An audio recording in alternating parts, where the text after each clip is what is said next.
The thoughts, opinions, and general overall shade thrown on High at 9 News are those of the individual speakers and not those of High at 9 News, its audience, or its advertisers. The statements made do not constitute medical, legal, or financial advice, and for advice tailored to your specific situation, please consult with a licensed professional. Welcome to the High at 9 News Hour, where you will hear from cannabis industry experts and professionals from around the country talk about important topics while shining light on global issues and discussing cannabis as it relates to politics, regulation and reform, data and technology, science, research and medicine, family and parenting, art, celebrities and entertainment, fitness, sports, mental health and wellness, and plant-based medicines and entheogenics. Together, we are building a stronger community, fighting the stigma and creating change. With your hosts, Jason Beck and Rico Lamitte, joined by special industry expert correspondents from around the country, and daily antics brought to you by Cannabis. Coming to you live every Monday through Friday at 9 a.m. Pacific Time and high noon on the East Coast. And thank you all for getting high at 9 with us.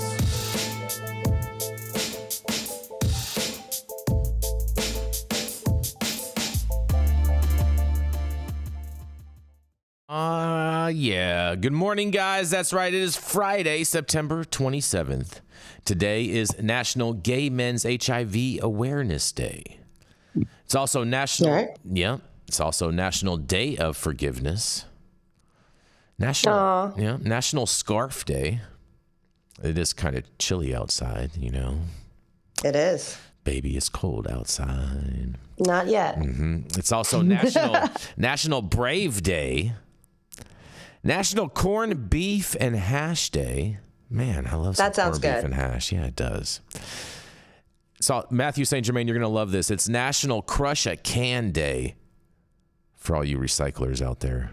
I used to crush cans at parties on my forehead. That could be why I'm so brain damaged. That part. I saw that coming. Yeah. Thank you all for joining us and getting high at 9 with us. It's also high noon on the East Coast. And please remember to like, share, and subscribe to us on all social media platforms. You can look up above or down below to see exactly where we live on the internet. And we are live every Monday through Friday on YouTube, Rumble, Twitch, Twitter, Instagram, Facebook, and on our very own website at www.highat9news.com.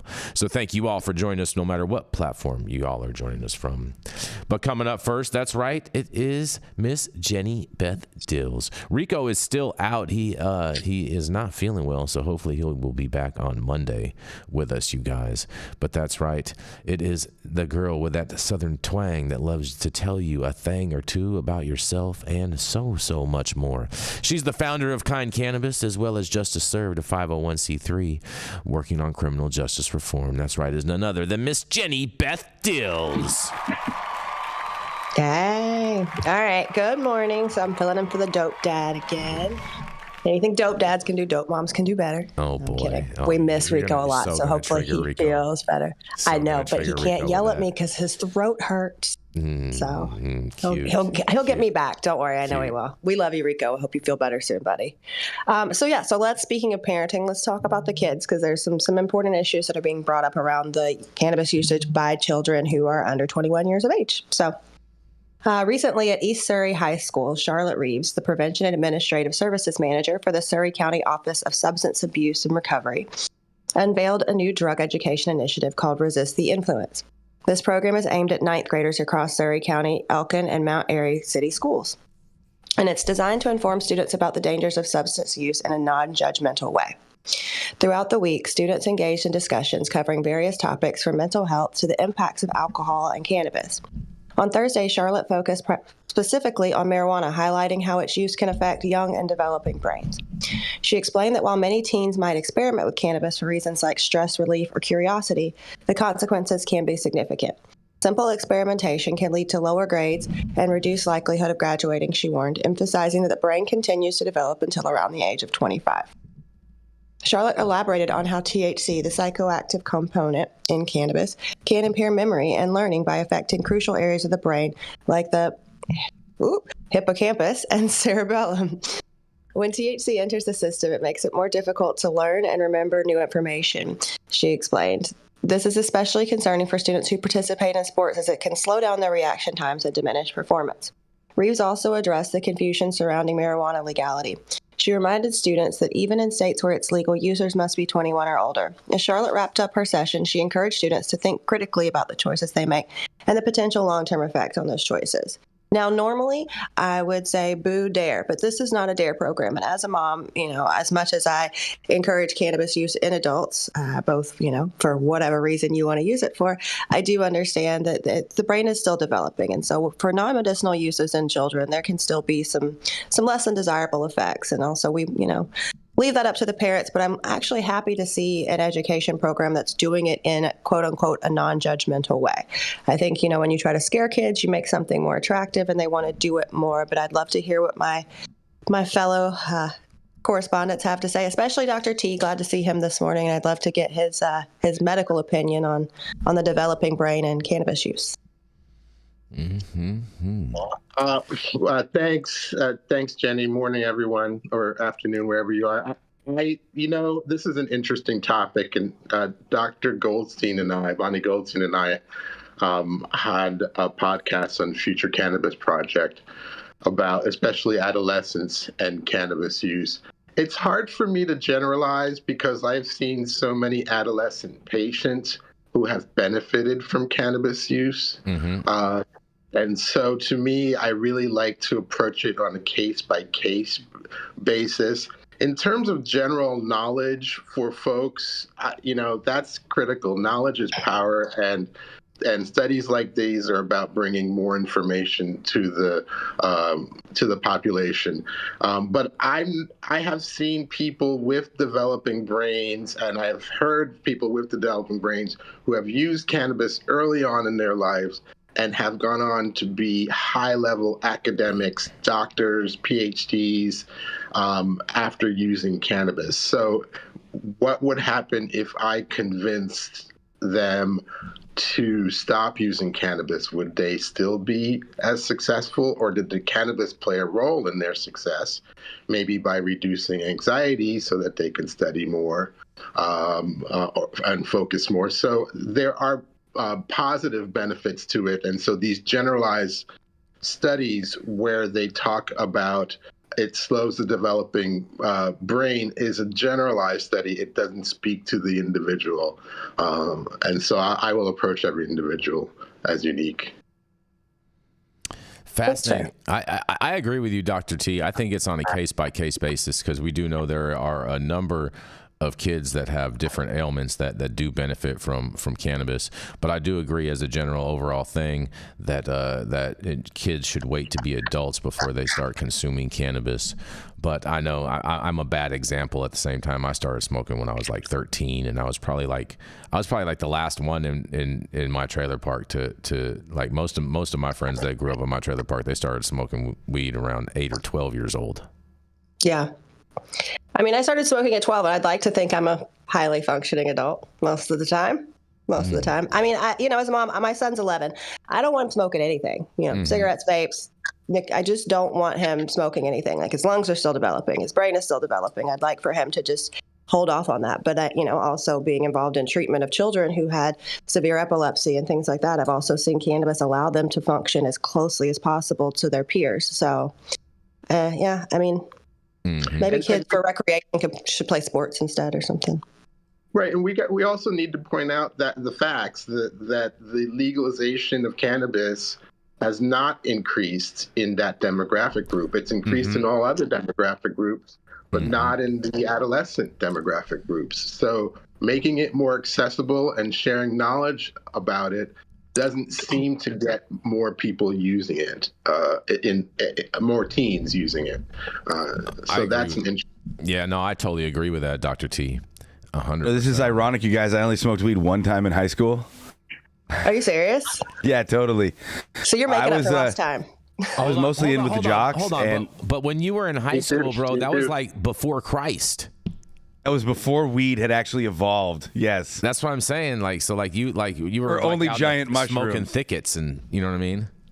Yeah, but no, I didn't do any drugs in high school. And what I'd say is, I think that maybe genetically and individually there are some anomalies that can withstand early exposure to psychedelics or cannabis, do great. Man, what I'd have to say is like a lot of my friends smoked weed and did acid in high school, and I don't know if it was the drugs or the counterculture and them resisting school, but I find a lot of people who were heavy into recreational drugs in high school don't really have well-developed critical thinking skills. And I know, and I can feel, I know for a fact that I was able to dial in and pay attention in science class, pay attention in social sciences, pay attention and learn critical thinking skills.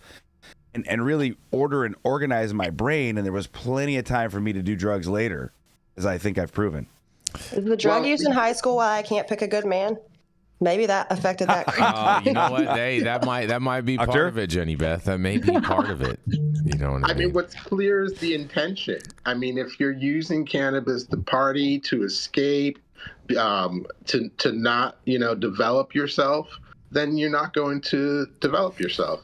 If you're using cannabis to focus, to relax, to develop yourself, then you're going to develop yourself. And so maybe the intention is more the causative here than the actual substance. That's a really, really, really good point, Dr. T. That changes the whole dynamic of this whole conversation right there is the whole setting of your intention. Yeah, we haven't benefited from prohibition of substances in our society. We will benefit from education and, care of our adolescents and, really having them develop their mental health, their psychology. I've got 2 kids. I smoke like a chimney. Neither of them do. And it's been accessible to them, from the get-go. So I think we can all speak to as parents, like the quickest way to make your kids not want to do something is for you to think it's cool. No matter what it is. That part is true. I believe that is true. If you want to turn kids off, just make it, normalize it, and they will not want to be with it. So true. Any final thoughts on this, Mathieu St. Germain? And I know you have kids as well. I think the panel nailed it. But again, okay, if I do have a final thought, I just think there's enough time as a child, smoking, partying, and et cetera, once you get into your 20s. The thing I've told my kids is educate yourself. No matter what you do in life, education is going to further your ability. College is not just, if you go to a good college, a good actionable major, it doesn't just tune up your mind. It's also the first chance you get to really network with people who are going somewhere in life. And as somebody who has been a fairly psychedelic degenerate, but still somehow seems to fall uphill constantly, big part of that is networking, the people I know, and the way I behave and the way I come through for people that I know. And so that's what I just try to tell my kids is like, dude, I'm infinity years old. Learn from me. There'll be time for weed. There'll be time for acid, et cetera, et cetera, et cetera. Try to stay away from drinking because that shit melts your brain. Yeah. I definitely agree with that one. Stay away from drinking, especially when alcohol is a solvent. That's a scientific fact. If you go look up the definition of a solvent, what it's going to do is dissolve you. Well, water is a solvent too, Mathieu St. Germain. Even though a lot of people so don't drink water, you guys. Don't want to. Basically, our message this Friday is don't drink water. Water is poison. Oh boy, yeah, we're not. We actually are endorsed by water here at High and Nine News, you guys. Brought to you by water. Yes, and on that, we're gonna roll into a commercial. We're gonna be right back. The Control Tower from Highly Educated has perfected the dab. Utilizing the concept of thin film evaporation, you can waste none of it and taste all of it. The micro texture of the SE pillar increases nucleation at elevated temperatures. And with the tower propelling at 2,600 RPMs, it's certainly the most efficient dab experience to date. The Control Tower from Highly Educated.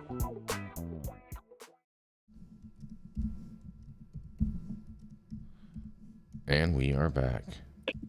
All right, coming up next, we have the High at 9 head honcho, the biggest pain in my ass, and one of my best friends, the highest Republican, Mr. Jason Beck.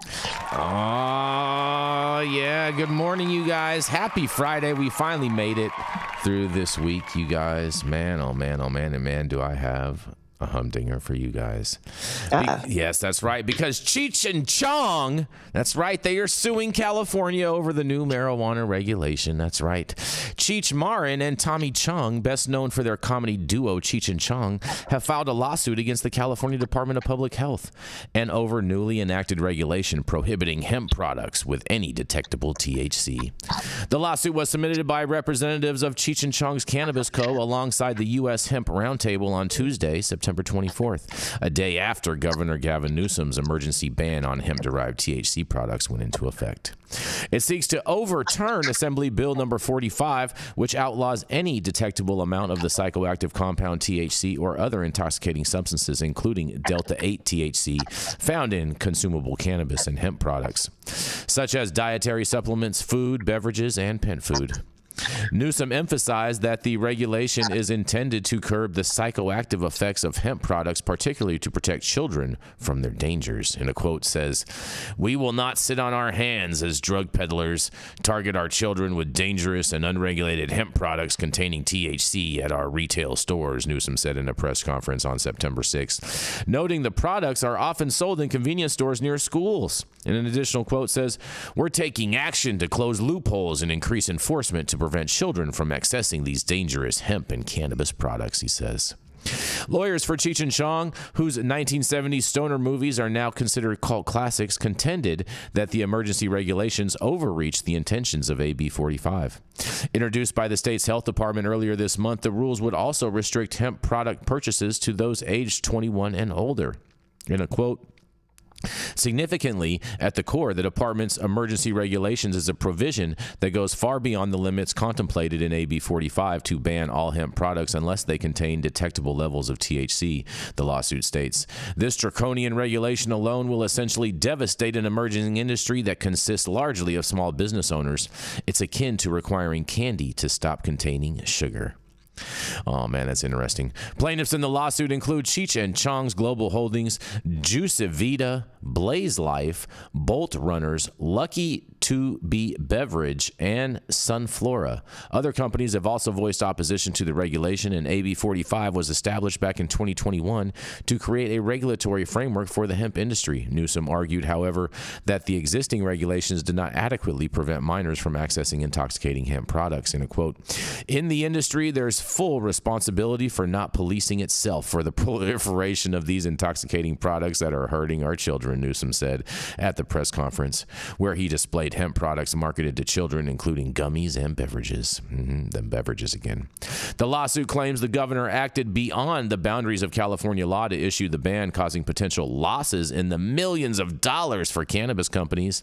And this ban is effective until March of 2025 and is described by Newsom as an interim measure while lawmakers develop new regulatory legislation. Cheech and Chong plan to file a separate petition for a temporary restraining order to block the THC ban while the state refines its procedures within AB 45. And a new report recommends larger role. Hold on, sorry. That's my next story, you guys. But man, oh man, oh man, I can't tell you guys, this is so crazy. We all knew that this lawsuit was definitely going to be coming, and I think this lawsuit will ultimately be successful because I do think it is a broad overreach for them to be able to put an outright ban on these products when AB 45's intention was to create a regulatory framework. But nonetheless, I can't wait to hear what you guys have to say about this. Oh, go ahead, Jenny. No, go ahead, Dr. T. I was going to say, wasn't this ban started by representatives from retailers who wanted to stop the hemp industry from taking over some of the cannabis business? I mean, wasn't that where the impetus for the ban came from? I'm not. Yeah.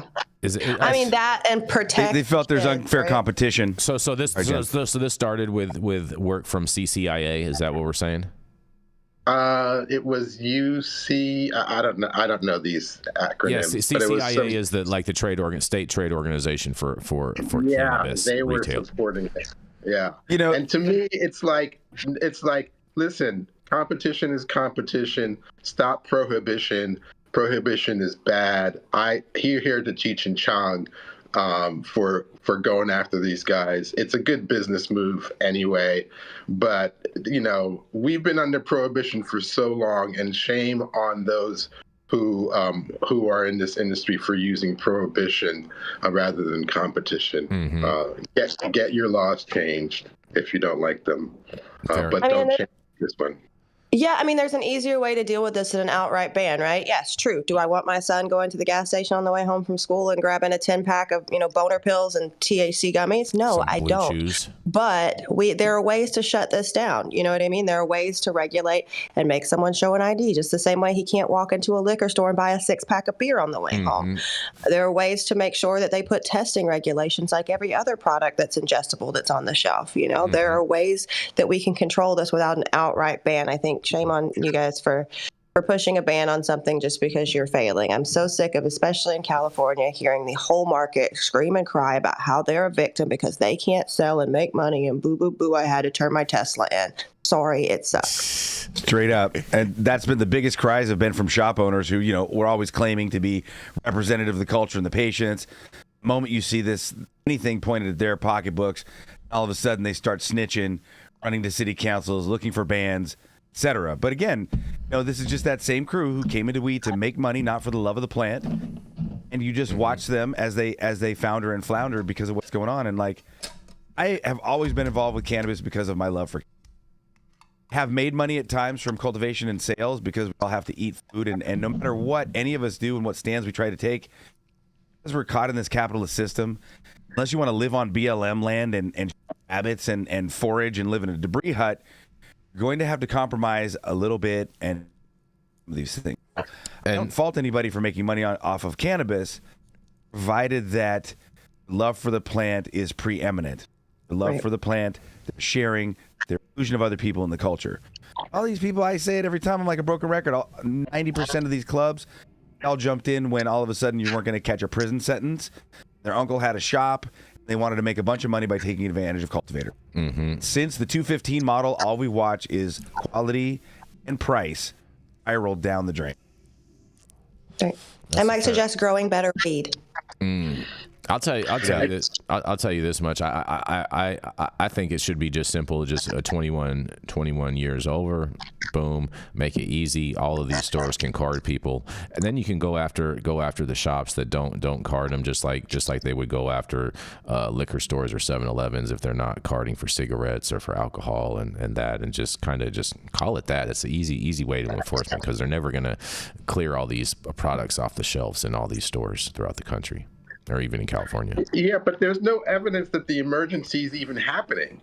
Show me the evidence that there's an increase in cannabis use because it's in the stores more among the teenagers. Well, the thing is, though, Dr. T, is I think everyone agrees that these products you shouldn't just be able to just go and buy in the convenience store in that sense. And so I think having an age gap is an appropriate a measure to combat against that, and then it shows some responsibility and integrity from the community.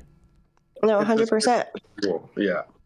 You remember when Spice and K2 was a thing, right? Yeah. And so either if you were on probation, you were smoking Spice, which is insanely dangerous because it's sold as incense, or you were underage and you went to the smoke shop and somehow they sold you some Spice. That stuff was insanely dangerous. They even sold ecstasy in head shops before they made it illegal because they didn't know how to classify it at first, so they didn't have a way to make it illegal in the beginning. Oh boy.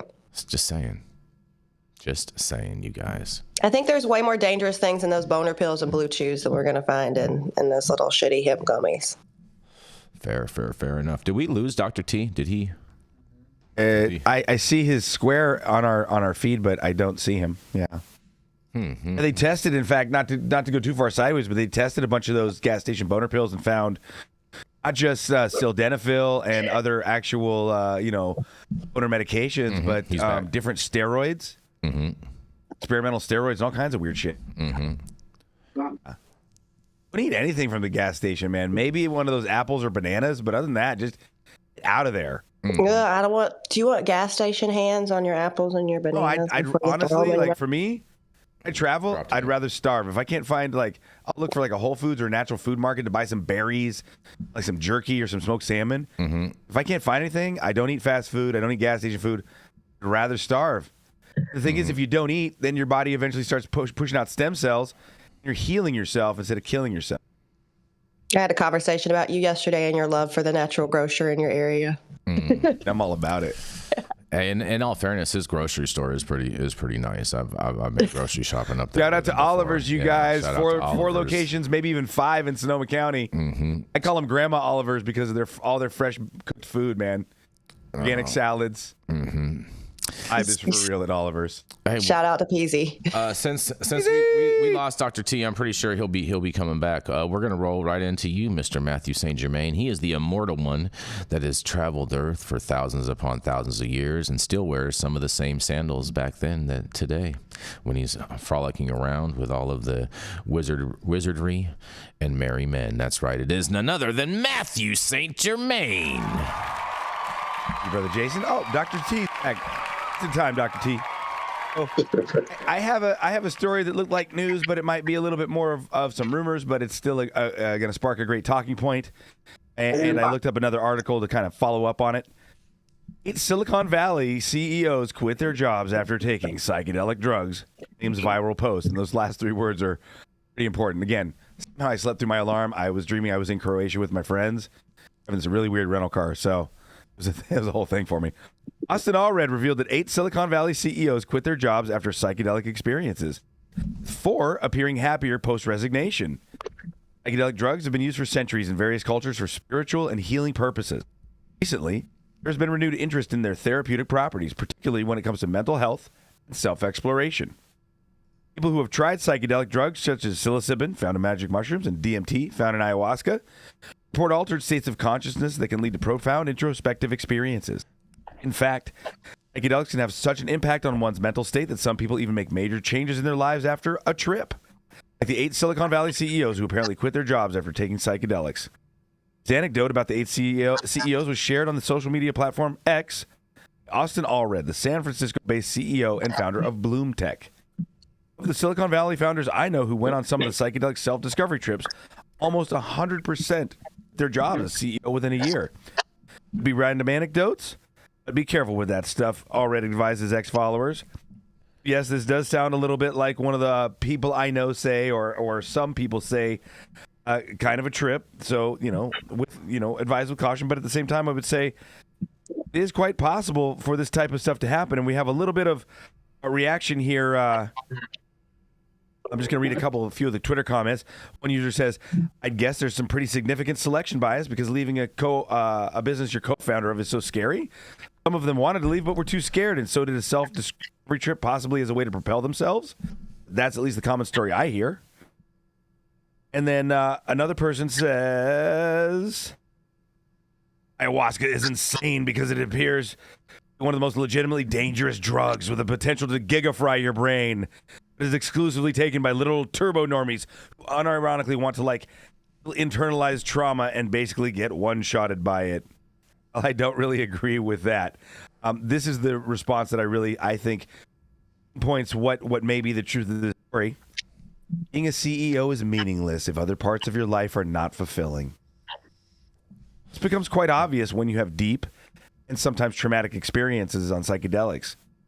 Quitting then becomes the natural next step. Life is not about status. I think that user hit the nail on the head. And whether this post is really true or not, I think it points to something I've been saying, which is we need to continue to reach for psychedelics as something beyond a lubricant or a salve for our modern technological dystopia. We need to still ourselves, do psychedelics in nature, listen to the message of these teaching plants, molecules, and fungi about who we are and where we're going, and especially the need to protect and preserve the life support systems of this beautiful spaceship planet. We can keep breathing air and remain alive as a species. I'm really interested in what you all have to share, so take it away, fellow guests and hosts. Picture this. Quite a long time ago, when I was an age we won't disclose, I was in the woods at a music festival on a tremendous amount of psychedelics, and I realized, wait, life is beautiful. Let me change some things. This is where I'm supposed to be. Change my whole track. And so maybe these guys are checking out and waking up and realizing they're not so happy in their financially driven lives, and I still want money. So Matthew, don't say I'm turning into a commie too. But, I don't sometimes. Now you say it for yourself. We're making progress. I'm not. I just got my new registration in the mail. It still says Republican on it. But no, I think that, these mind-altering substances are opening up and expanding and let people realize that, there's a little more than what they've been indoctrinated to believe in life. And so, if you're happier selling fruits by the roadside than you are making millions of dollars selling things in companies that probably aren't quite so conscientious, then yeah, go be happy. I want to know what all CEOs just up and left their job. I mean, as I dialed in, Jason, it looks like this was a some people say story. Yeah. And, Brother Austin didn't really want to provide much on his X account to back up his original story. So, is it true, or is it more of a fear that's lurking somewhere in his subconscious that he's expressing on Twitter? Maybe it's just folklore, Mathieu St. Germain. It's just folklore. That's what I'm saying. What do you think about all this, Dr. T? All this mind-altering substances? Well, I think just like cannabis, mind-altering is can be beneficial and it can be harmful. Just with everything, and so we've got to pay attention to things like what substance are you using, what dosage are you using, what is your mindset when you're using it. The environment too, right, Dr. T? The environment that you're in? The setting to the environment, exactly, yeah. So those are all important things. If that makes a CEO stop being a CEO or changing his CEO to selling fruit at the side of the road rather than trying to play the corporate game, good for him or her. That's exactly where you need to be. So you know what I think it is, Dr. T? You know what I think it is? If they're going and quitting and just setting up a fruit stand, it's that they realize that they're going to make way more money in a straight cash business. Well, Jason, have you seen blueberries are $8 a fucking box right now? That's what I'm saying, bro. I know. It's only 3 blueberries a day. Anything else these days? Bro, it's so crazy how much price of food is right now. They should go sell eggs. Yeah. There's been several moments in my life I was doing stuff that I kind of had to do for work or elsewise, or I was a little bit into a position, and I would stay away from high-dose psychedelic trips because I knew it could literally disturb what I was doing, cause me to either lose focus or just opt out of what I was doing, and it wasn't an option. And there's a period there where I was doing high doses of acid and wanting to give away everything I own just to prove a lot of the principles I was receiving in my consciousness were true. And then I tell my wife, like, you idiot, we have school-age kids. Like, we're not going to do this. And so it was almost a year period where I was really having trouble because I wanted to get high at parties and I couldn't because then I'd want to give all my stuff away and the wife would get mad at me. Oh, man. Then I was blessed by the universe, you guys. A house and everything we owned burned down in a wildland fire.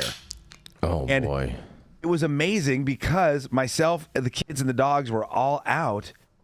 I realized I got exactly what I had been wanting without in any way being blamed for it or able to get in trouble for it.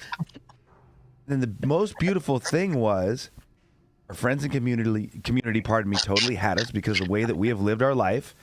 The thing that I had known in my heart and my mind and had been receiving, which is let go, live right, and you work hard, you tell the truth, and you show up every day. A little trust in your universe and your community will be held, and you will be taken care of. Will you be rich? You get a G-Wagon, get one of those sweet little Louis Vuitton man bags that all the heady boys wear at the Hall of Flowers, the Emerald Cup. Maybe not. But you get somewhere to live inside. You get a pair of pants to wear outside so you don't get arrested. You get some food, and then you rebuild from there. Mm-hmm. Yeah, no, I think that's a really good point. Like being able to detach, and we're so beholden to our everything that we own. And I've gone through some really tough times in my life where I've lost damn near everything, and it sucks. And it's a hard thing. But then you realize like possessions aren't people. My son's healthy, my dog is healthy and amazing, and scratching his butt in the corner over here. And So I think that's Matthew, I'm sorry about you guys losing everything. Don't be sorry. You at least got to detach and then reattach. So that was, and it wasn't your fault. So Tristan didn't kill you. Our friend Mike, who was a firefighter, called us at like 5:30 in the morning. We're at my friend's house. And like I said, my life's not tough. I was at my friend's house, who literally has a mansion. We're at our friend's mansion. At 5:30 in the morning, we get the call, and I hear him on the phone with her, and he's like, "Yeah, I'm so sorry, it all burnt to the ground." And without even meaning to, I go, "Woohoo!" Mm-hmm. She turns and she just says, I'm like, he just said, "Woohoo, I have to get on the phone and deal with this guy." She looks at me, she's just like, "Woohoo?" And I just had to say, like, look, there's our son, our daughter, both our dogs, me and you. Like, we're good. We won. We won 100%. We're good. Watch. And then, again, within hours, we had so much stuff given to us, we had to start sharing with other people who lost their houses and dropping stuff off of Goodwill because we literally had too much gifted to us. And, just to address the C word, no, I did not burn my house down, brother. It was the glass fire.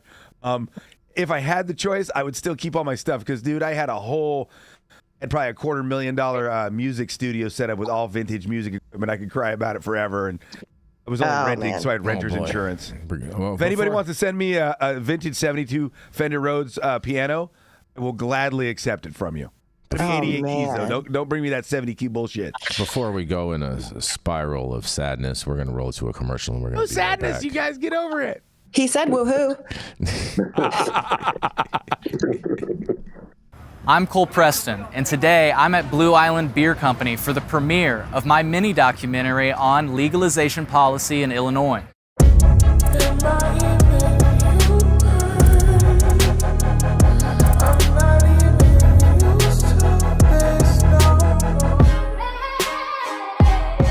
I've been following cannabis policy since colorful Colorado legalized it all the way back in the day, and when my home state of Illinois decided to legalize it, I just became enamored. I wondered, what would it actually look like?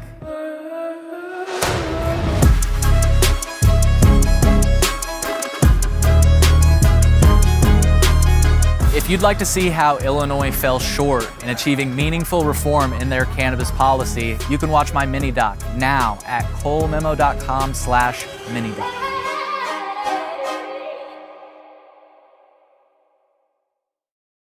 Oh, yeah. Actually, no, the doctor. Hold on. Stop whatever you're doing. Make sure you hit that like button. I know we'll appreciate it. You'll appreciate it. And YouTube will appreciate it.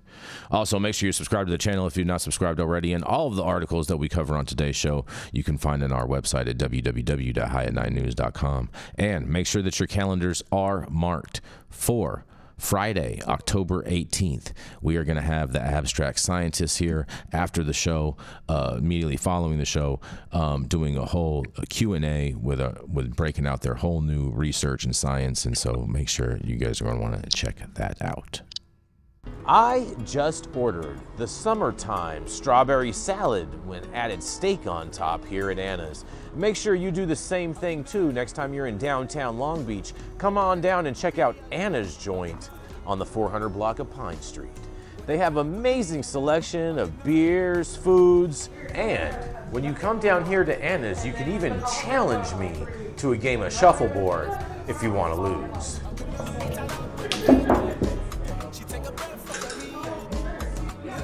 That.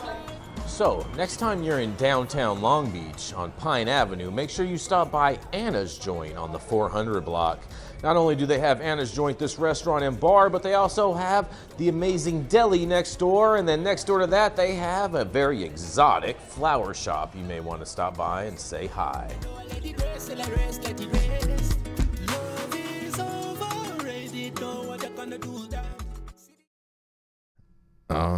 Yeah, shout out to the C word, man, with that big old super chat. $2 toward the MSG Vintage Roads Fund.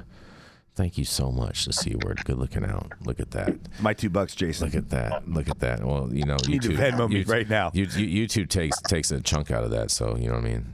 It's not really $2, but it's okay. Send him his $1.75. I think it's put it in his hand, Jason. I think it's more like $1.40 or something like that. But whatever. Nonetheless, coming up next, that's right, it's Dr. Gene Talleyrand. He's the founder of Medican and the CESC. Medican is also where you should be getting your doctor's recommendations if you are a patient in California. That's right. It is none other than Dr. Gene Talleyrand. Thank you, Jason. Happy Friday, everyone. My headline today comes from Normal. Driving study. Alcohol and cannabis have contrasting effects on speed control. Subjects who operate a vehicle under the influence of cannabis tend to drive more slowly, while those under the influence of alcohol tend to increase the speed, according to the driving simulator data published in the Journal of Traffic Injury Prevention. Investigators with the University of Iowa assessed simulated freeway driving performance in subjects following their use of cannabis, alcohol, and placebo. 53 participants with a history of type 1 THC cannabis use completed 3 visits, one after smoking placebo, the second after smoking 6% THC, and the third after smoking 10% THC. 18 of those participants had a 4th visit where they drove after using alcohol with a breath alcohol content of 0.05. Both cannabis use and alcohol use were associated with increased incidence of weaving, a finding that is consistent with prior studies. Compared to the placebo group, those under the influence of cannabis spent more time at speeds significantly below the speed limit. By contrast, those under the influence of alcohol spent close to 40% of their time with more than 10% above the speed limit. Several other studies have similarly reported that drivers under the influence of cannabis tend to exhibit more compensatory driving behaviors, while those under the influence of alcohol tend to drive in a more reckless manner. The study's authors concluded this comparative analysis sought to assess the effects of cannabis on driving and put them into context by looking at the magnitude of the effects compared to those of alcohol on driving. Ultimately, 3 primary conclusions can be drawn with respect to the effects of acute cannabis use on freeway driving relative to those of alcohol. 1, driving after acute use of cannabis in this population produced impaired lateral control that was similar to the magnitude and the effect to driving under the influence of alcohol at 0.05 BAC. The effects on lateral control are not dissimilar to those observed in other driving environments. And 3, driving after acute use of cannabis and alcohol produce opposite effects on speed control, with slower driving following cannabis use and faster driving following alcohol use. So science is a tool. It can be used to do great things like generate knowledge that improves health outcomes and saves lives. In this case, it proves something that most cannabis users already know. Driving under the influence of alcohol is less reckless than driving under the influence of, driving under the influence of cannabis is less reckless than driving under the influence of alcohol. However, driving under the influence of alcohol is driving under the influence. It makes you less reactive and less precise in driving, and you should be aware of that also.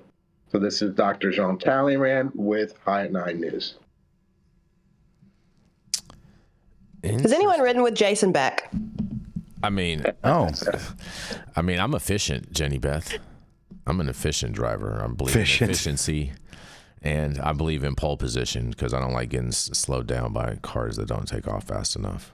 It feels like go-karts or motocross. Well, when he hits the bumps, he goes, wee. Well, I naturally have a lead foot since my right shoe is heavier than my left. That's true. It's true. He drives with his big shoe. Mm-hmm. I mean, are we surprised by any of the findings of this? I mean, yeah. I'm not surprised. I mean, we've been knowing this and been saying this, and this is why I don't believe in all the hoopla about all this drug driving calamity that the country is crying about. You know what's really dangerous that I've been seeing a lot of is kids doing nitrous in driving. There was a sad story last week about they pulled a young lady, passed away out of the passenger seat with a nitrous tank between her legs. Yeah, absolutely. Yeah, and I've seen several clips on X of of people just rear-ending people on the freeway and stuff. Just lunacy. No, absolute way. idiots. Sit down before you hit that balloon, my good friends. Well, not to mention, like, the balloons get so big you can't see through the balloon. Oh, they're hitting it straight out of the container, bro. Oh, wow. Which is also dangerous. You're gonna blow a lung hole out. Oh man. You could also freeze your windpipe. Yeah, exactly. Things you should not buy from a smoke shop for $1,000, Alex. I just want to point out that it's just not to yourself that you're doing harm. It's to other people, too, because that's a very heavy car. So, it's just not about stopping you. Be safe with other people's lives, too. Mm-hmm. Absolutely. Totally agree. Be safe out there, you guys, whatever you do. Also, if you are going to do nitrous, make sure to supplement with a lot of B12. Nitrous oxide use actually depletes your body of B12 and can give you symptoms similar to MS and other neurological conditions and can actually damage your nervous system. Really? Oh, yes, sir. Yeah. So if you're going to do nitrous, supplement with B12 and use the methyl versions, not the cyano. So B12 comes in several versions. Hold on. The version is called methylcobalamin. What's it called? There's another version called cyanocobalamin. Cyanocobalamin is actually a false B12 molecule built off of a cyanide molecule. They use it because it comes from industrial processes as a waste product and it's cheaper. Don't use cyanocobalamin, take methylcobalamin. And sit down like Jenny said. Please don't fish out. Do you agree with this message, Dr. T? In terms of using B12, yeah. There's a lot longer discussion to have about B12. It really depends on if you have something called an intrinsic factor that helps you absorb the B12. If you don't have it, then whatever type of B12 you're using doesn't really work. Some people promote using B12 injections to get around that. So talk to your doc about B12 supplementation so that you get the right amount into you. But yes, the lack of B12 will cause a central nervous neuropathy. We've seen it many times. Interesting. Fascinating. Look at all this. We're going to roll into a commercial. We're going to be right back.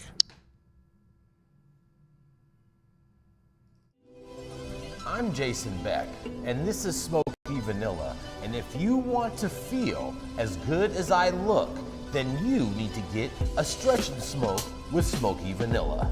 Hi, I'm Smoky Vanilla. I have my bachelor's degree in kinesiology, and I'm a sports massage therapist and stretch coach. I focus mostly on individuals that are in sport with chronic pain or injury. I love to intuitively create and customize a session based on the individual that I'm working with. We'll go over a few postural assessments, work together to create a wellness journey based on the health history, past injuries, or anything still affecting you today. And we'll get you back on your feet right away with less pain.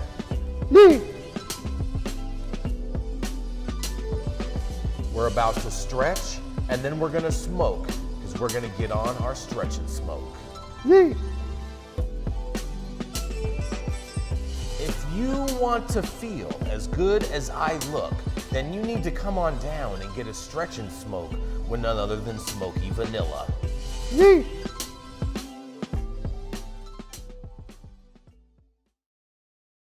Oh, yes, and we are back, and that's right.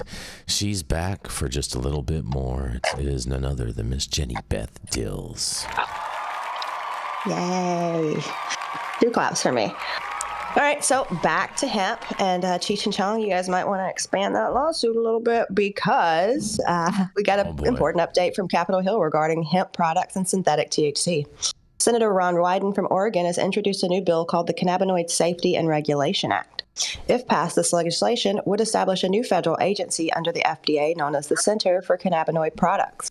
This agency would be tasked with enforcing fresh regulations on hemp products nationwide. So what does this bill propose? The key points are a national age restriction of 21 to purchase hemp-derived cannabinoid products, new testing and labeling requirements, including restriction on advertising and product claims, a ban on any artificially or synthetically derived cannabinoids, which are defined as those produced through chemical synthesis or modification, and a prohibition on hemp-derived products containing more than 1 serving or dose. Senator Wyden emphasizes the need for these regulations to protect consumers from untested products, stating that a federal standard is crucial to ensure safety and transparency in the market. The move aligns with a growing number of states that are already taking steps to restrict synthetic hemp products while also being more lenient than recent regulations in California. Notably, the bill will also prohibit adding cannabinoids to any product containing alcohol, tobacco, or nicotine. Support for the bill spans across the hemp industry. With backing from the National Cannabis Industry Association, Jonathan Miller, General Counsel for the U.S. Hemp Roundtable, stated that the industry stands united behind the idea that hemp products should be robustly regulated. However, the path forward for this legislation is uncertain.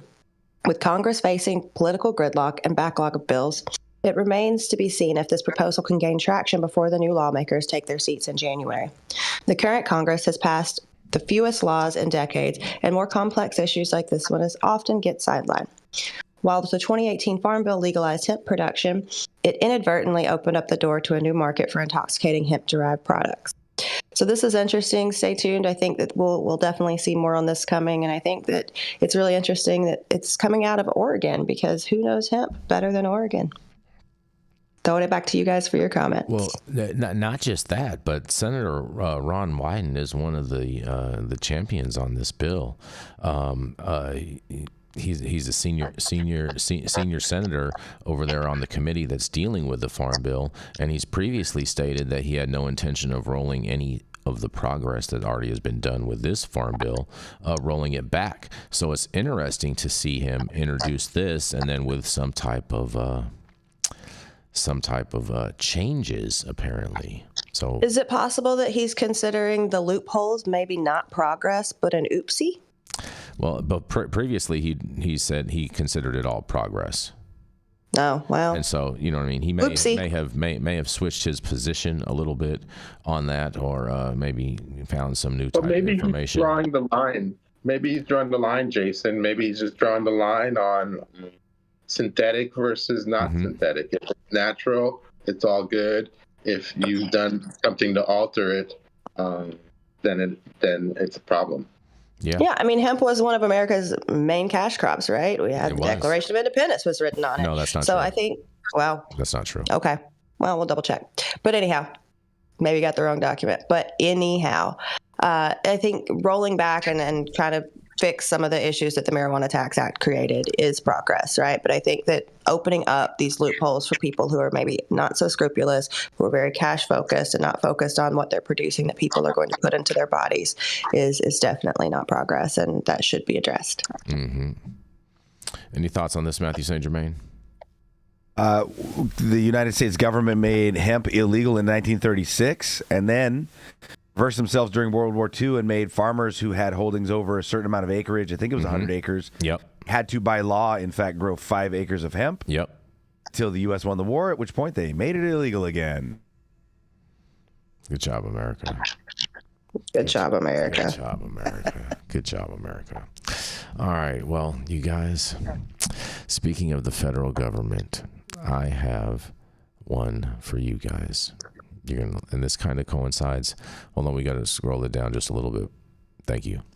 New report recommends a larger role for the CDC in cannabis public health policy, Dr. T. That's right. A federal advisory panel is recommending the Centers for Disease Control and Prevention to take a larger role in policymaking around cannabis as its use among Americans continue to grow.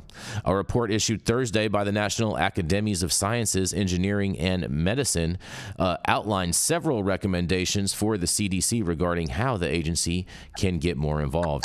The panel is also pressing Congress to change the definition of hemp, which produces THC, an intoxicating chemical, so that it can be regulated, thus closing the loophole that allows certain products to be sold even when cannabis use is illegal in the region. In quote, there is an urgent need for a coordinated public health approach to cannabis policy in the U.S., Dr. Stephen Tuchich, a senior fellow at the University of Southern California, wrote in a release. In a quote, our report shows that the cannabis policy often focuses on regulating sales and revenue first and protecting public health second. Now is the time for the federal government to create guidance for states that have legalized cannabis in the interest of protecting the public's health, Tooch, who chaired the committee, added. NASEM also urged the CDC to create a public campaign targeting parents and others to teach them about the risk of cannabis and discourage unhealthy use of it. According to the report, the panel also recommended that the agency create a public health surveillance system to monitor the impact of cannabis on public health and track sales of products. That sounds scary, but whatever. The report was sponsored by the National Institutes of Health and the CDC, and their findings come as daily or near daily marijuana use is overtaking the daily use of alcohol. THC levels in products have also spiked per the report. That's right, around 17.7 million people in 2022 said they use marijuana daily or nearly daily. An analysis published in late May revealed currently 38 states and the District of Columbia allow for the use of cannabis for medical purposes, according to the CDC. The advisory panel said regulators on the state level should mandate certification and training for workers who deal with customers at cannabis retail stores, and NASEM also recommends states that have already legalized or decriminalized cannabis seal or expunge records for low-level cannabis-related offenses. Cannabis use has been seen as a treatment to ease chronic pain, but the risks for heavy users can include car accidents. I'm not sure about that after Dr. T's last story, and repeated bouts of vomiting, we've seen that can send people to the emergency room, the Associated Press reported. The report comes as the Biden administration made moves earlier this year to reschedule marijuana from a Schedule 1 designation to a Schedule 3, and the change will likely soften penalties around its use. I'm not too sure about that, but and they say complete decriminalization of marijuana could be accomplished through Congress with legislation removing the drug from the Controlled Substances Act, and there's going to be a whole bunch of activists out there in Virginia on December 2nd, so make sure you check out what they're going to be doing too. But I can't wait to hear what you guys have to say about this.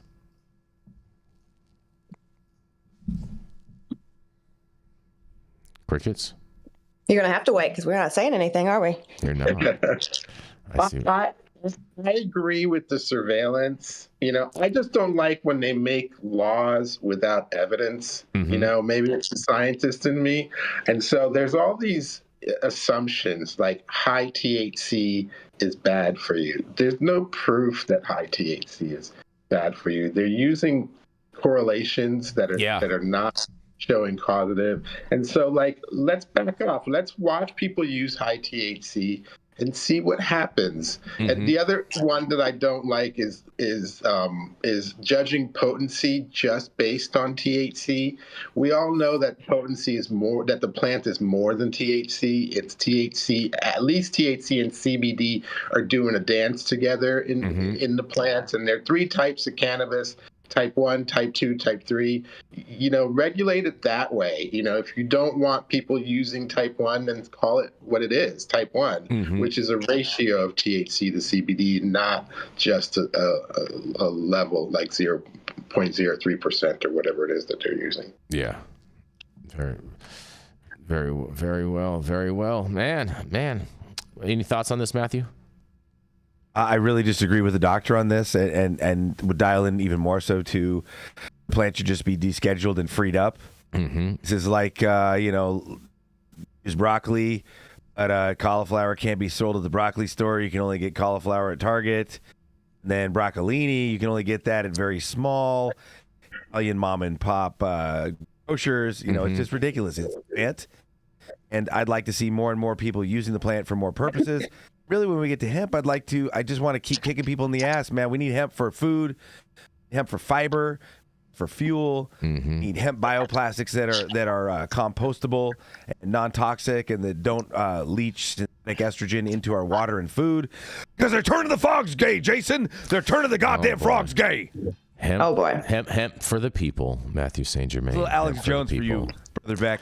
This beautiful Friday. I saw what you did there. I did. Free the broccoli. I just wonder, Jenny. I mean, I wonder because ASEM is calling for these for all this workforce to be trained in all these things, and that even means retailers. And if this stuff is going to be sold just in anybody's store, how are they really going to do that?